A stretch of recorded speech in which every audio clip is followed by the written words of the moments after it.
दिनांक 22/3/2025 रोजी निजामुद्दीन एक्सप्रेसने एक महिला प्रवासी प्रवास करत असताना त्यांच्या झोपेचा फायदा घेऊन त्यांच्या डोक्याखालील पर्स चोरी झाल्याची तक्रार डोंबिवली पोलीस स्टेशनला दाखल झाली होती.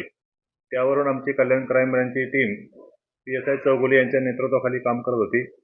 त्यांनी सदर गुन्ह्याचा तपास करण्यासाठी तसेच या प्रकारचे असे चोरी झालेले गुन्हे यांचा तपास करण्यासाठी साध्या गणवेशात वेगवेगळ्या ठिकाणी गस्त घालून तपास केला.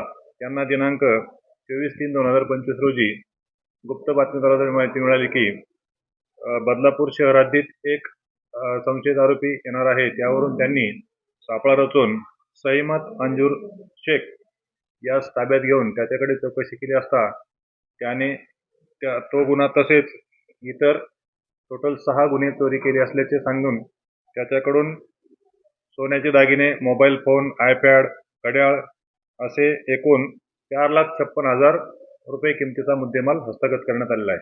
कोण आहे, कुठला आहे? सईमत अंजूर शेख हा रबाळ येथे राहतो. त्याच्यावर यापूर्वीचे पण वेगवेगळ्या ठिकाणी गुन्हे दाखल आहेत. आता टोटल 6 गुन्हे उघडकीस आलेले आहेत. कशा प्रकारे चोरी करतो? हा झोपलेल्या प्रवाशांचे, रेल्वे प्रवासी जे प्रवास करतात त्याच्या झोपेचा फायदा घेऊन त्यांचे सामान चोरी करणे, मोबाईल चोरी करणे ही त्याची मोडस आहे.